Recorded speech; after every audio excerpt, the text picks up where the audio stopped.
pasaría si tenemos un tumor? Y si ese tumor crece. Entonces vamos a ver. Si nosotros tenemos un tumor, hay sistemas de compensación. Habíamos indicado el sistema de compensación venoso. Y el segundo sistema de compensación líquido cerebroespinal. ¿Okay? Si es que esta masa sigue creciendo, ya ¿qué hace? Desplaza estructuras cerebrales, las famosas hernias se llaman de eso, ¿sí? Y finalmente cuando ya no hay donde más, el líquido arterial va disminuyendo y ahí sí las cosas quedan. Ahí lamentablemente ya hay isquemias y muerte neuronal. Para eso tenemos la teoría de Monro, que se inventó y se sabía ya desde hace más de 240 años. ¿Sí? Y la primera parte de la teoría de Monro también ha ido cambiando y ha venido evolucionando, así que tenemos una 1.0. Monro que es 1.0. ¿Bien?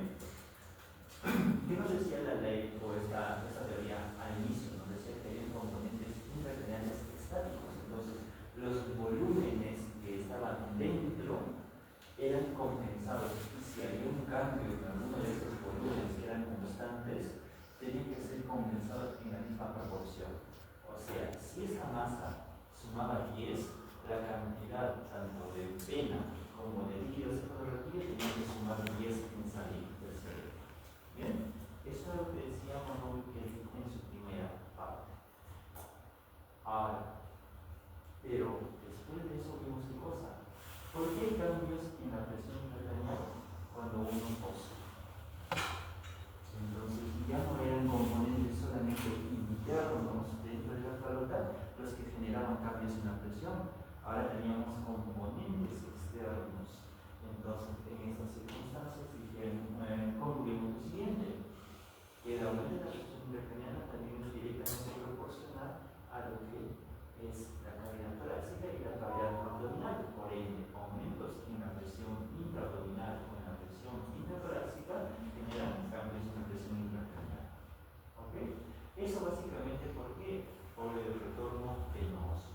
Hay una oclusión cuando aumenta la presión intratorácica e intraabdominal al retorno venoso cerebral y eso conduce a un aumento de la presión intracraneal.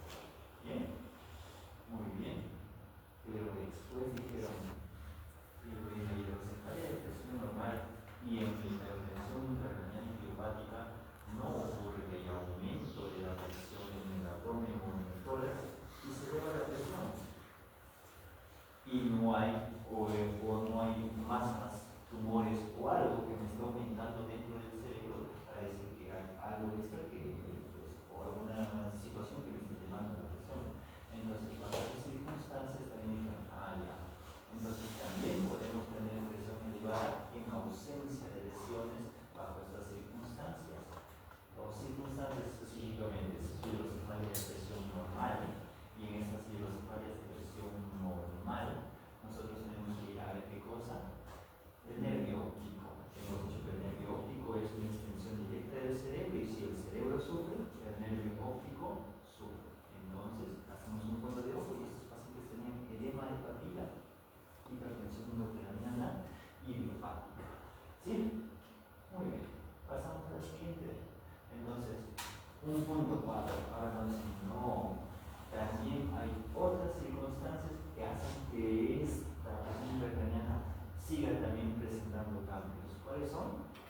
La dinámica cerebrovascular, la autorregulación cerebrovascular y el sistema linfático, ahora último, estimulado también en este tema. Bien, estas son también determinantes que regulan qué cosa, la presión intracraneal. ¿Qué nos dice con respecto a la autorregulación que es esta? Cuando nosotros tenemos presiones arteriales medias, ¿saben cómo se saca la presión arterial media, chicos? ¿Saben qué es la presión arterial media?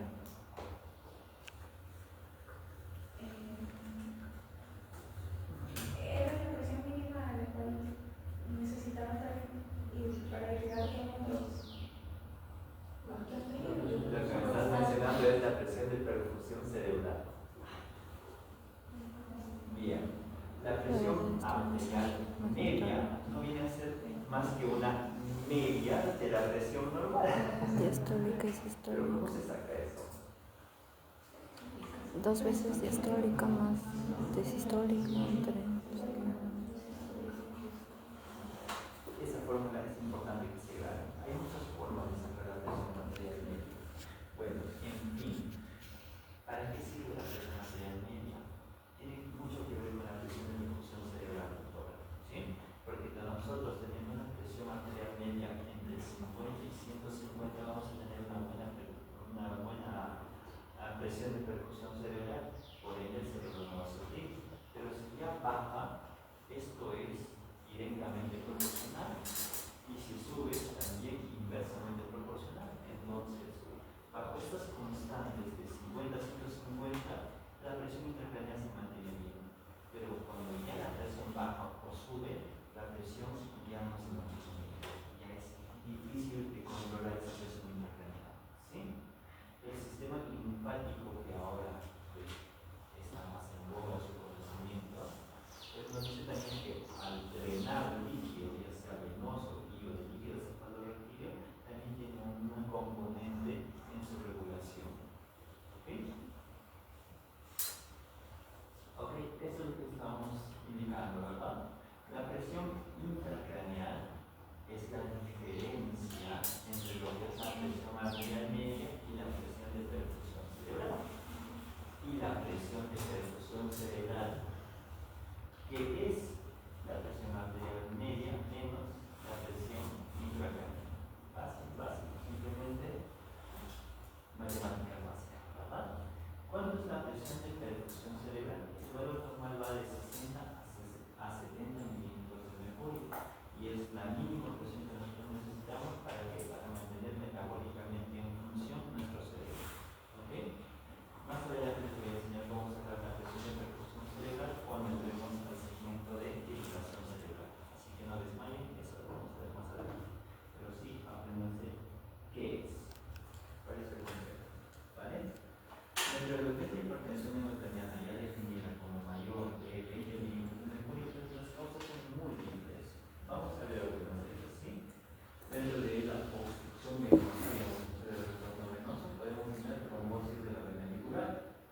Por ejemplo, si aumenta el volumen cerebral, que puede ser tumores, abscesos, empiemas o hemorragias cerebrales. Si tenemos un incremento o sin incremento de lo que es el volumen, pero sí con un incremento de lo que es el retorno venoso, en los casos de hipercapnia, isquemia o anemia severa, también podemos tener presión endocrinal elevada. Los efectos de masa también por ejemplo como hematomas, empiemas, y si tenemos edemas también de todo tipo, citotóxico, vasogénico, primario, producto de isquemias, tumores o hemorragias o citocidosis, pues también van a condicionar a un aumento de la presión endocrinal. ¿Sí?